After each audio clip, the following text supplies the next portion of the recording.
સુરતમાં કોંગ્રેસનો સુરત કલેક્ટર કચેરી ખાતે હલ્લાબોલ. એસઆઈઆરની કામગીરીને લઈને કોંગ્રેસનો હલ્લાબોલ. ફોર્મ નંબર 7માં ગેરરીતિના આરોપ સાથે કોંગ્રેસે હલ્લાબોલ કર્યો છે. લિંબાયતમાં એક જ બીએલઓ 5000 જેટલી વાંધા અરજી કર્યાનો આરોપ કોંગ્રેસે લગાવ્યો. એસઆઈઆરની કામગીરીને લઈને કોંગ્રેસ આપશે કાયદાકીય લડત. 40 વકીલો અલગ અલગ વિસ્તારમાં કેસ લડશે તેવો દાવો કરવામાં આવ્યો છે. સૌથી વધુ લિંબાયતમાં લઘુમતીના નામ કમી થયા હોવાનો દાવો કરવામાં આવ્યો.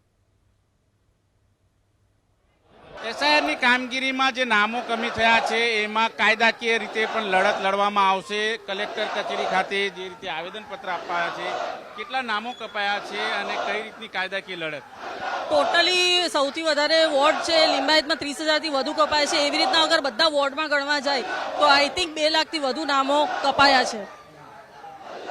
કઈ રીતે ફરિયાદો આવી રહી છે અને કયા કારણો દર્શાવવામાં આવ્યા? ફરિયાદોમાં સૌથી મેઇન 2 જ કારણો છે. એક સ્થળાંતરનું છે અને એક છે કે મરણ થઈ ગયા છે.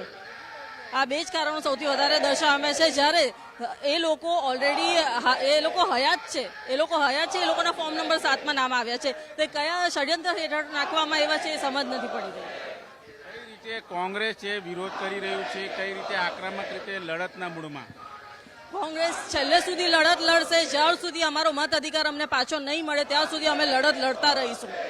બિલકુલ જોઈ શકાય છે અત્યારે હાલ તમામ લોકો છે અહીં ઉપસ્થિત થયા છે અને કલેક્ટર કચેરી ખાતે જે પ્રમાણે અત્યારે હાલ પોતાના નામો કમી થયા છે એ ફોર્મ સાથે અત્યારે હાલ તમામ ઉપસ્થિત થયા છે. ત્યારે એક જ વાત કરવામાં આવી રહી છે કે કલેક્ટર પરિસરની અંદર જે પ્રમાણેનો હલ્લાબોલ કરવામાં આવ્યો છે, ઘેરાવો કરવામાં આવ્યો છે, અત્યારે હાલ માઇકમાં એનાઉન્સ કરીને આ રીતે સૂચનાઓ આપવામાં આવી રહી છે અને જે રીતે અત્યારે હાલ કોંગ્રેસ છે એ અત્યારે લડી લેવાના મૂડમાં છે અને સુરત શહેર સહિત અલગ અલગ જે જિલ્લાઓમાં આ પ્રમાણે વિરોધનો સૂર જોવા મળી રહ્યો છે. ત્યારે હવે કાયદાકીય લડાઈ પણ લડવામાં આવશે તે પ્રમાણેની વાત છે વકીલ દ્વારા કરવામાં આવી છે.